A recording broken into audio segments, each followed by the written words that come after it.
उत्तराखंड के बदजुबान मंत्री पति को तो आप भूले नहीं होंगे, जिन्होंने बिहार की बेटियों को 20-25 हजार में खरीदने की बात की थी। साहब बुरी तरीके से फंसते हुए दिखाई दे रहे हैं और अब इस मामले में उनको जेल तक जाना पड़ सकता है। दरअसल कोर्ट में यह मामला जो है वो दायर हो चुका है। पहला नोटिस भी उनको भेजी जा चुकी है और उनको बताया जा चुका है कि साहब आपने जो ये बोला है ठीक नहीं है, चलिए अब आप चुपचाप कोर्ट आ जाइए। पूरी कहानी क्या है सब कुछ आपको विस्तार पूर्वक बताएंगे, समझाएंगे और किस तरीके से गिरधारी लाल साहू अब बुरा फंसते हुए दिखाई दे रहे हैं इसकी भी पूरी जानकारी देंगे। लेकिन उससे पहले मेरा परिचय जान लीजिए। मेरा नाम है रजत और आप जनता जंक्शन देख रहे हैं। आपको बता दूं कि उत्तराखंड के मंत्री पति गिरधारी लाल साहू का एक वीडियो वायरल होता है और उस वीडियो वायरल में वो जिस तरीके से बिहार से लड़कियों को 20-25 हजार में लाने की बात करते हैं, उसको लेके बिहार ही नहीं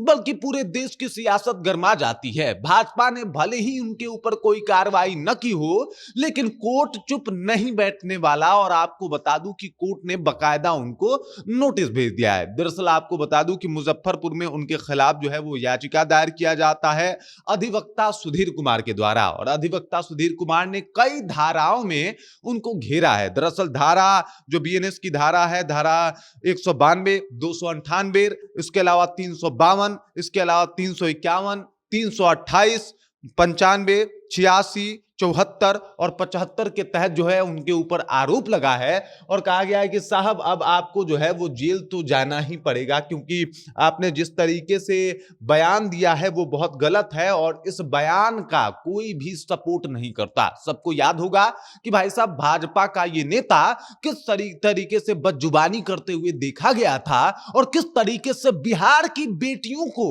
25 और 20 हजार में खरीदने की ये बात कर रहा था। इनके ऊपर कार्रवाई होना लाजमी है। उसके बाद भले ही इन्होंने माफी मांगा हो, लेकिन कोर्ट अभी ये मान रहा है कि साहब इतना से काम नहीं चलने वाला। मुजफ्फरपुर कोर्ट ने बकायदा याचिका भेज डाली है इनको और कहा है कि बहुत हुआ, अभी ये माफी बोल देना और कुछ भी कह देना, बिहार के बेटियों को गाली दे देना, ये सब कुछ अब नहीं चलने वाला, बल्कि आपके खिलाफ होगी एकदम से कार्रवाई और आपको बख्शा नहीं जाएगा, आपको छोड़ा नहीं जाएगा। अब जिस तरीके का बयान इन्होंने दिया, लाजमी सी बात है पूरा बिहार आक्रोश में था। बिहार के महिलाओं ने इनके खिलाफ जो है वो मोर्चा भी संभाला था और जिस तरीके से बिहार की महिलाएं सड़क पे उतरी थी, सबने उस बात को देखा था।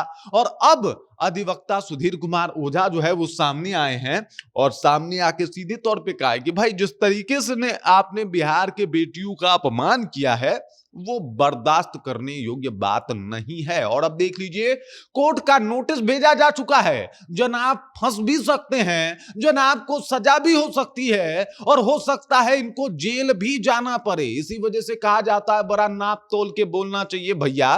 कभी कभी आपका बोलना ही आपके गले की फांस बन जाती है, जिससे निकलना बहुत मुश्किल होता है। वैसे भी बहुत छटपटाए जब ये बयान दिए तो उसके बाद इनके अंदर बेचैनी बढ़ी, लेकिन उसके बाद भी कोर्ट कहां सुनने वाला। कोर्ट तो न्याय करके ही मानेगा और लाजमी सी बात है कि ऐसे नेताओं के खिलाफ न्याय होना भी जरूरी है। जब चाहा बिहारियों को गाली दे दिया, जब चाहा बिहार के बेटियों को कुछ भी बोल दिया, अब वो ना बिहार बर्दाश्त करेगा और ना ही भारत का संविधान, बल्कि ऐसे लोगों को तो एकदम कड़ी से कड़ी सजा देगा और इनको इस तरीके, वो कहा जाता है ना कि इस तरीके इनको समझा दिया जाएगा कि फिर दोबारा इस तरीके का जिक्र और बातचीत करने से पहले थर्रा जाए, कांप जाए। भले भाजपा वाले चुप रह गए हों, लेकिन कोर्ट नहीं चुप रहने वाला। कोर्ट तो इनको घसीटेगा अपने कोर्ट रूम तक। बाकी इस खबर को लेकर आप क्या सोचते हैं, आपके जहन में क्या कुछ चलता है, कमेंट करके अपना विचार हम तक पहुंचा दीजिए। बाकी आप देख रहे हैं जनता जंक्शन और मेरा नाम रजत है।